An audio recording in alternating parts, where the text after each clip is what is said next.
प्रभु यीशु मसीह के अतुल्य नाम में फिर से एक बार और आपको सलाम कहते हैं। बहुत हर्ष के साथ एक बार और आपसे मिलने के लिए प्रभु ने मेरे जीवन में अवसर प्रदान किया। आज का हमारा मनन भजन संहिता 23 उसका 4 पद से है, अंधकार की तराई।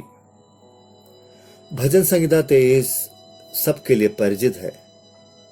जब ईसाई समुदाय के बच्चे बोलने लगते हैं तभी उनको कम से कम यहोवा मेरा चरवाहा है ऐसा सिखाते हैं।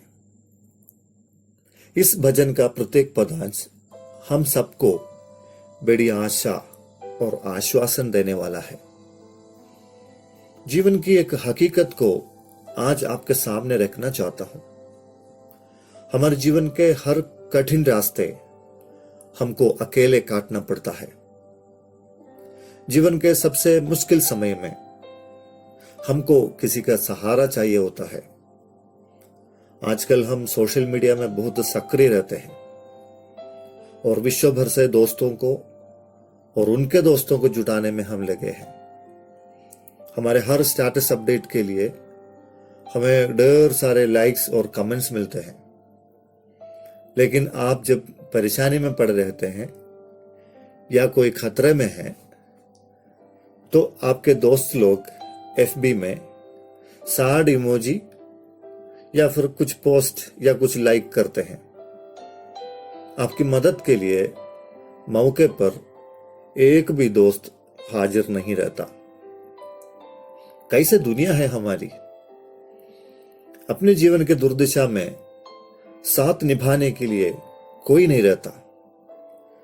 दाऊद इस भजन में हम सबको यकीन दिलाते हैं कि जीवन की राह मुश्किल भरी है, जोखिम भरा है, रास्ते कांटे भरे होते हैं। लेकिन दाऊद का कहना है, अंधकार से भरी हुई तराइयों में से होकर चलूं तो भी हानि से ना डरूंगा, क्योंकि यहोवा जो हमारा चरवाहा है हमारे साथ रहता है। दृश्य दुनिया के दृश्य लोग जब हमें छोड़ देते हैं तो अदृश्य परमेश्वर उसकी अदृश्य उपस्थिति का एहसास हमें देकर हमारे हाथ थामे रहकर जोखिम भरे रास्ते पार करने के लिए मदद करता है। पवित्र शास्त्र में कई उदाहरण इस सिलसिले में हम देख सकते हैं। इन उदाहरणों से, उन लोगों के जीवन के अनुभव से हम बहुत कुछ सीख सकते हैं। प्रभु का एक सच्चा भक्त और धर्मी व्यक्ति था अय्यूब। सब कुछ उसके साथ कुशल मंगल था, लेकिन एक के पीछे एक विपत्ति उसके जीवन में आ पहुंची। सब कुछ नष्ट हुआ। उसके फोड़ों से भरे बदबूदार शरीर के साथ देने के लिए उनकी पत्नी तक नहीं रही।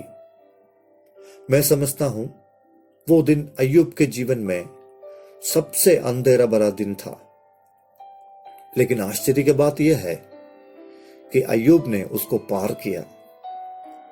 कोई ऐसी विपत्ति नहीं है जो प्रभु के सच्चे भक्त को हिला डाल सके। एक कहानी आपको याद होगी। एक व्यक्ति अपने जीवन के राहों का दर्शन देखा। पीछे मुड़कर देखा तो 2 व्यक्तियों के पैरों के निशान दिखाई दिया। जब सब भला चंगा था तो लंबे समय तक ऐसा ही नजारा था। लेकिन जब सकरा खाई वाला पगडंडियों के बीच में वो चल रहा था, तब केवल 2 पैरों के निशान देखा। वो दिन उसके जीवन के सबसे मुश्किल दिन था। खेदित मन के साथ उसने प्रभु से पूछा, प्रभु, जब मेरे साथ सब अच्छा था तो मेरा और आपके पैरों का निशान मैंने देखा, लेकिन मृत्यु, डर और कठिनाइयों के मार्ग में केवल 2 पैरों के निशाना ही दिख रहा है। आपने मुझे क्यों छोड़ दिया? तब एक शांत आवाज ऐसे सुनाई दी, ध्यान से देखिए, वो पैरों के निशान तुम्हारे नहीं हैं, वो मेरा है। क्योंकि जब तुम चल नहीं पा रहे थे, तब मैंने तुम्हें गोदी में उठाकर चल रहा था। मेरे प्रियो, हमारे अकेलेपन में, भयभीत अवस्था में हमारे साथ रहने के लिए उसने वादा किया है। उसने कहा कि मैं तुम्हें अनाथ नहीं छोड़ूंगा और नहीं त्यागूंगा। हमारे साथ कौन कौन खड़ा नहीं रहता है वो बात नहीं, लेकिन हमारे साथ कौन खड़ा रहता है वो चिंता हमारी हिम्मत बढ़ाने पाए। प्यारे प्रभु जी, आपका खूबसूरत वचन के लिए धन्यवाद। आपके वचन में हमें मिलने वाला सारी आशीषों के लिए, वायदाओं के लिए धन्यवाद करते हैं। आपका वचन आशा भरी है, इसलिए धन्यवाद। हमारे हिम्मत को बढ़ाने वाला वचन आज देने के लिए धन्यवाद करते हैं। हमारे जीवन के सबसे मुश्किल घड़ी में जब हम अकेले रहते हैं तो आपको उपस्थिति हमारे साथ रहकर हमें बलवंत करता है और उन परिस्थितियों को पार करने के लिए, मदद करने के लिए धन्यवाद। इस वचन सुनने वाले प्रत्येक के जीवन में आपका आशीष बने रहने पाए। मुश्किल भरी राहों में से चलने वालों के लिए हम विशेष करके प्रार्थना करते हैं। प्रभु जी, आपके उपस्थिति का एहसास उनको हो और उन परिस्थिति को पार करने के लिए उनको शक्ति और अभिषेक प्रदान करे। पिता परमेश्वर, प्रार्थना सुनने के लिए धन्यवाद। यीशु नासरी के नाम से मांगते हैं, आमीन।